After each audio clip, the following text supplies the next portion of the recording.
నమస్తే. ఇన్నాళ్ళు నన్ను సపోర్ట్ చేస్తూ, ఎంకరేజ్ చేస్తూ మీ ప్రేమని నాకు అందిస్తున్న ప్రతి ఒక్కరికి కృతజ్ఞతలు. అలాగే ఈ వీడియో కూడా ఖచ్చితంగా మీకు ఉపయోగపడుతుంది. లైక్, షేర్ అండ్ సబ్స్క్రైబ్ చేసి మీ సపోర్ట్‌ని నాకు అందించండి. అలాగే ఈ వీడియో పట్ల మీకున్న అభిప్రాయాన్ని కామెంట్ సెక్షన్‌లో కామెంట్ చేసి తెలియజేయండి. ఇప్పుడు వీడియోని చూద్దాం.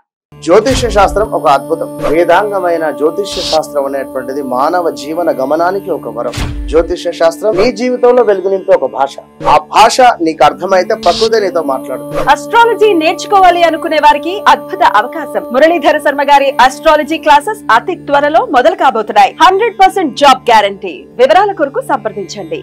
నమస్తే, వెల్కమ్ టు అవర్ ఛానల్. నేను పద్మిని. ప్రస్తుతంతో పాటు ప్రముఖ ఆధ్యాత్మికవేత్త, అస్ట్రాలజర్, అలాగే లైఫ్ కోచ్ శ్రీమతి డాక్టర్ సుధా గారు మనతో పాటు ఉన్నారు. మాట్లాడదాం. సుధా గారు నమస్తే అండి. నమస్కారం పద్మిని. బాగున్నారా సుధా గారు? ఫైన్. మీరందరూ ఎలా ఉన్నారు? మేము అందరం బాగున్నాం. సెప్టెంబర్ మాసం వచ్చేస్తుంది. మీరు బోర్డు మీద రాసినట్టుగానే ఎస్, సెప్టెంబర్ భాద్రపద మాసం కూడా సెప్టెంబర్ ఇంచుమించు 4వ తారీఖు మొదలవుతుంది. ఎలా ఉండబోతోంది సెప్టెంబర్ మాసం ద్వాదశ రాశుల వాళ్ళకి? అందరూ వేచి ఉంటారు కదా దాని గురించి. యాక్చువల్ గా ఫస్ట్ ఎప్పటికైనా మన రాశి ఫలితాలు మాట్లాడుకున్నాం అంటే మనం గోచారం మాట్లాడుకోవాలి. సో ఇక్కడ ఏమేమి ప్లానెట్స్ అంటే గ్రహాలు ఉన్నాయో చూద్దాం. ఏ ఇంట్లో ఉన్నాయి, ఏమేమి రాశిలో ఉన్నాయో చూద్దాము. సో ఫస్ట్ మనం ఎప్పుడు మాట్లాడుకునేది ఏంటి, మనం గురువు గురించి మాట్లాడుకుంటాం. గురువు ఏమో మనకేమో వృషభంలో ఉన్నారు. అలాగే మనకి మార్స్ అంటే ఏంటి, మేషానికి అధిపతి. ఆయన ఏమో ఎక్కడికి బుధుడి ఇంట్లోకి వస్తున్నాడు అనమాట, అంటే మనకి మిథునంలో. అలాగే బుధుడు దిగుతున్నారు ఎక్కడికి, మనకి సింహానికి. ఆల్రెడీ రిట్రోగ్రేడ్ అయ్యి దిగడం అంటే సెప్టెంబర్ 4th కి 5th కి అలా దిగుతున్నారు అనమాట. తర్వాత కేతు ఏమో మనకి కన్యలోనే ఉన్నారు. అలాగే రాహు మనకి మీనంలో ఉన్నారు. శని ఏమో రిట్రోగ్రేడ్ లో మనకి కుంభంలోనే ఉన్నారు. ఇంకోటి ఏంటంటే మనకి ఇక్కడ శుక్రుడేమో మనకి ఆగస్ట్ ఎండ్ నుంచి మనకి సెప్టెంబర్ 18th వరకు ఇందులో అంటే ఏంటి కన్యలో ఉంటున్నారు. మళ్ళా ఆయనేమో తులాకి వెళ్తున్నారు సెప్టెంబర్ 18th కి. రవి ఏమో మనకి సెప్టెంబర్ 16th కి కన్యకి దిగుతున్నారు అనమాట. అలాగే బుధుడు నేను ఇందాక మాట్లాడినట్టు కిందకు వస్తున్నారు, సింహానికి వస్తున్నారు. సో ఇవి గ్రహచారాలు. మనం ఎప్పుడు అనుకున్నట్టే కొన్ని రాసులకి చాలా బాగుంటాయి, కొన్ని రాసుల వారికి మిశ్రమంగా ఉంటాయి. జనరల్ గా మనం చూసామంటే అన్ని మిశ్రమ ఫలితాలే మనం చెప్తూ ఉంటాం, ఎందుకంటే మనకి షార్ట్ టర్మ్ పీరియడ్ ఇది, అంటే 30 రోజులకి మాట్లాడుకుంటున్నాము. సో ఈ గ్రహచారం పట్టే మనం అన్ని రాసుల వారికి మాట్లాడుకోవాలి. సో అందరికి మిశ్రమ ఫలితాలు. కొన్ని రాశులకి చాలా బాగుంటాయి, ఎస్పెషల్లీ వృశ్చిక రాశికి, మేష రాశికి చాలా బాగుంటుంది. ఎందుకు బాగుంటుంది అనేది కూడా ఒకసారి మనం వివరంగా తెలుసుకుందాం. అలాగే సో మంత్లీ కాబట్టి 30 రోజులకి సంబంధించి కాబట్టి కుజ, బుధ, రవి, శుక్రుల్ని బేస్ చేసుకుని మీరు ఇప్పుడు చెప్పేటటువంటి ఫలితాలు మొత్తం అన్ని చూసుకుంటాం. ఎందుకంటే అరే కేతు, రాహు కూడా చూసుకోవాలి కదా, మేజర్ గ్రహాలు. ఎప్పటికైనా గ్రహచారం అంటే ఏంటి, గోచారం చూసినప్పుడు మనం మేజర్ గ్రహాలని ఎక్కువ తీసుకుంటాం, పరిగణనకి ఎక్కువ తీసుకుంటాం. ఇవి చిన్న చిన్న అంటే ఏంటంటే తొందరగా మూవ్ అయ్యే ప్లానెట్స్ కనుక మనం కొంతవరకు చెప్పగలుగుతాం. ఏదైనా సరే వ్యక్తిగత జాతకం మీద ఆధారపడి ఉంటుంది. డెఫినెట్లీ ఏది జరిగినా 1 minute లో జరుగుతుంది, ఒక్క రోజు చాలు కదా. అదే కరెక్టే. బట్ ఏంటంటే అది లైఫ్ లాంగ్ వాళ్ళకి అది రిజల్ట్స్ అనేవి కనిపిస్తూ ఉంటాయి. కానీ అదే మంచి ఫలితాలు అయితే తప్పక అందరూ సంతోషిస్తారు.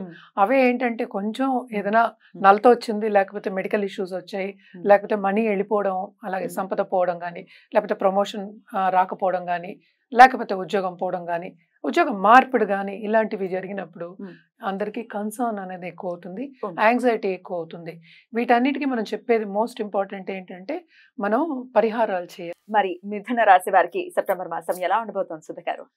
తప్పక మిథున రాశి వాళ్ళకి కూడా మిశ్రమ ఫలితాలే చెప్పినప్పటికీను కుజుడు కూడానే ఉన్నారు, 11th లార్డ్ ఉన్నారు కనుక వీళ్ళకి సడన్ గా డబ్బు వచ్చే ఛాన్సెస్ కనిపిస్తున్నాయి.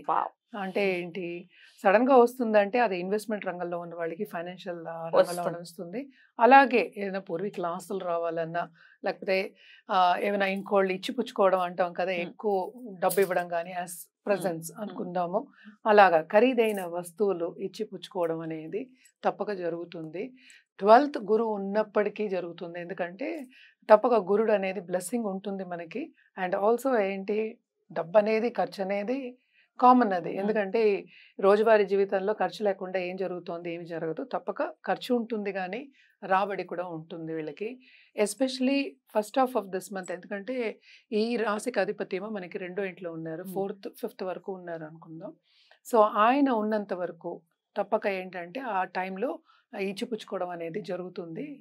వచ్చే ఛాన్సెస్ కూడా ఎక్కువ కనిపిస్తున్నాయి. ఫైనాన్షియల్ రంగంలో ఉన్న వాళ్ళకి, ఇన్వెస్ట్మెంట్ రంగంలో ఉన్న వాళ్ళకి తప్పక రాబడి అనేది ఎక్కువ ఉంటుంది. అంటే ఏంటంటే లాభం అనేది ఎక్కువ కనిపిస్తోంది అని చెప్పాలి. ఆయన దిగిన తర్వాత రవితో కలుస్తారు కనుక తప్పక అది కూడా బాగానే ఉంటుంది, ఎస్పెషలీ బిజినెస్ పీపుల్కి. ఎందుకంటే వాళ్ళకి క్రియేటివిటీ అనేది ఎక్కువ అవుతుంది. అండ్ ఆల్సో కొత్త బిజినెస్లు పెట్టుకునే ఛాన్సెస్ ఎక్కువ కనిపిస్తున్నాయి. సో ఫుల్ బ్రెయినీస్ గా ఉండే పరిస్థితి అంటే అంతే, రవి బుధులు కలిసి ఉన్నది కూడా అదే కదా. అండ్ మూడో ఇంట్లో ఉన్నప్పటికీ కొన్ని ఇబ్బందులు ఉన్నప్పటికీ ఉంటాయా? అంటే మూడో కలయిక అంత మంచిది కాదు అని చెప్పుకుంటాం. కానీ ఇది గోచారం ప్రకారం చూసుకోవాలి, గోచార రీత్యా చూసుకున్నప్పుడు అది మంచిది అవుతుంది అనమాట. ఎందుకంటే 3-6-11 ఎప్పుడైనా కొన్ని ప్లానెట్స్ మనకి సంచారం జరిగినప్పుడు మంచిది అని చెప్తూ ఉంటాం. సో లాభం అనేది ఇస్తాడు కదా మరి. సో మనం శ్రమ పడింది లాభం ఎలా వస్తుంది? కూర్చున్న చోట నాకు లాభం రావాలి, ఎలా వస్తుంది? రాదు. సో బిజినెస్ పీపుల్ ఎస్పెషల్లీ రోజు కష్టపడాలి. సో తప్పక లాభాలు అనేవి ఎక్కువ ఘోషిస్తున్నాయి వీళ్ళకి. సో బాగుంటుంది అని చెప్పాలి. అండ్ 4th house లో మనకేమో కేతు ఉన్నారు. కేతు ఉన్నప్పటికీ 10th house రాహు కనుక తప్పక ఆన్లైన్ బిజినెస్ చేసే వాళ్ళకి చాలా బాగుంటుంది. అలాగే ఏంటంటే ఎక్కువ బిజినెస్లో విస్తరిస్తాయి. అంటే సింగిల్ కన్సల్టెంట్ కింద కానీ, లేకపోతే ఆన్లైన్లో ఒకళ్ళ కింద పనిచేసే వాళ్ళకి కానీ ఫారిన్ టచ్ వస్తుంది. అలాగే కొత్త బిజినెసెస్ వచ్చే ఛాన్సెస్ ఉన్నాయి, కొత్త ఆపర్చునిటీస్ వచ్చే ఛాన్సెస్ ఉన్నాయి. అలాగే ట్రావెలింగ్, ఎస్పెషలీ స్టూడెంట్స్కి కూడా ట్రావెలింగ్ అనేది తప్పక ఉంటుంది. అలా ఈ నెల వరకే మనం మాట్లాడుకుంటున్నాం కనుక అది సూచనలు. అంటే ఏంటంటే స్టెప్పింగ్ స్టోన్ కింద ముందుకెళ్లే సూచనలు అయితే బాగా కనిపిస్తున్నాయి. వీళ్ళు ఎక్కడ జాగ్రత్త పడాలంటే తప్పక వీళ్ళు హెల్త్ విషయం, అదే అడగబోతున్నాను. కంఫర్ట్ లెవెల్ అనేది కొంచెం తక్కువ అవుతుంది. అంటే చురుగ్గా పనిచేస్తేనేగా మనకి అవ్వదు కదా. సో కొన్ని అడ్డంగాలు ఎందులో వస్తాయంటే మనకి ఇక్కడే కంఫర్ట్ లెవెల్. తప్పక ఏంటంటే వీళ్ళకి హెల్త్ విషయం సెన్సిటివ్ అయ్యే ఛాన్సెస్ ఎక్కువ కనిపిస్తున్నాయి. అంటే ఏంటి, మనకి వచ్చేది కూడా మనకి భాద్రపద మాసమే. అండ్ ఆల్సో ఏంటంటే కొంచెం చలి, వర్షాలు ఇవన్నీ జరుగుతున్నాయి, పొల్యూషన్ ఉంది. సో తప్పక ఇన్ఫెక్షన్స్ రాకుండా చూసుకోవాలి. అలాగే పర్సనల్ డెవలప్మెంట్ మీద ధ్యాస పెట్టడం అనేది ఎక్స్ట్రీమ్లీ ఇంపార్టెంట్ అనమాట.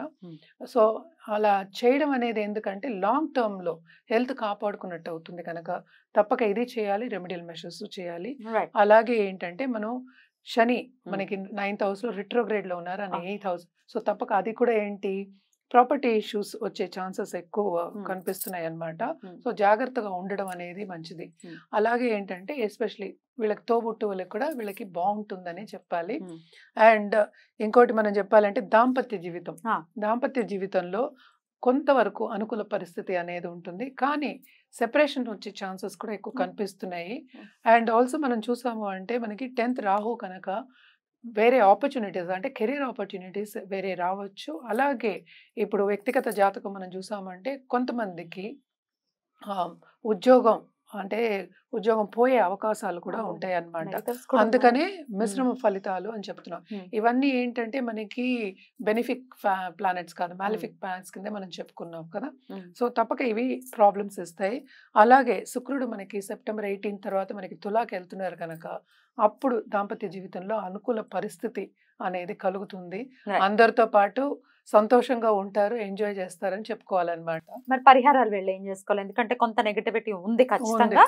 సో ఏం చేసుకోవాలి? సో పరిహారాల విషయానికి వస్తే కనుక తప్పక మంగళవారం కుజుడికి చేయడం అనేది మంచిది. అంటే కుజ జపం చేయడం కానీ, అలాగే దానం ఇవ్వడం కానీ వెరీ ఇంపార్టెంట్. అలాగే ఏంటంటే మనకి బుధుడికి ఎవ్రీ వెడ్నెస్డే చెప్తాం. మనకు వచ్చేది ఇప్పుడు మనకి వినాయక చవితి వస్తుంది కనుక తప్పక వినాయకుడిని కొలవడం అనేది వెరీ ఇంపార్టెంట్. ఆబ్స్టకల్ రాకుండా ఉండాలి కదా దేనికైనాను. సో ముందుకు కూడా సాగాలి. సో వెడ్నెస్డే తప్పక వినాయకుడిని కొలవడం అనేది, మనం ఉత్తిన డే చెప్తున్నాము, రోజు కొలవద్దని ఎవరు చెప్పట్లేదు. తప్పక కొలవడం అనేది చాలా మంచిది. అలాగే ఏంటంటే నవగ్రహాలకి ఎస్పెషల్లీ సండే వెళ్ళి చేయడం. ఎందుకంటే రవి కూడా దిగుతున్నారు 4వ ఇంటికి, కేతుతో వస్తున్నారు కనుక హెల్త్ సెన్సిటివ్ అయ్యే ఛాన్సెస్ ఉన్నాయి కనుక అదే సండే నవగ్రహాల చుట్టూ ప్రదక్షిణ చేయడం ఎక్స్ట్రీమ్లీ ఇంపార్టెంట్ అన్నమాట. ఇవన్నీ చేసుకున్నప్పటికీ ఏదైనా సరే వ్యక్తిగత జాతకం మీద ఆధారపడి డెఫినెట్లీ రైట్ అండి. కొంత నెగటివ్ ఆస్పెక్ట్స్ ఉన్నాయి, కొన్ని పాజిటివ్ కూడా ఉన్నాయి. కాబట్టి కొంత జాగ్రత్తను వహిస్తూ మిథున రాశి వారు ఈ మాసం అంతా కూడా బాగుండాలి, డెఫినెట్ గా బాగుండాలి అని మనస్ఫూర్తిగా కోరుకుంటూ థ్యాంక్ యూ అండి. ఇక నెక్స్ట్ ఎపిసోడ్ లో కర్కాటక రాశి గురించి తెలుసుకుందాం. నమస్కారం అండి.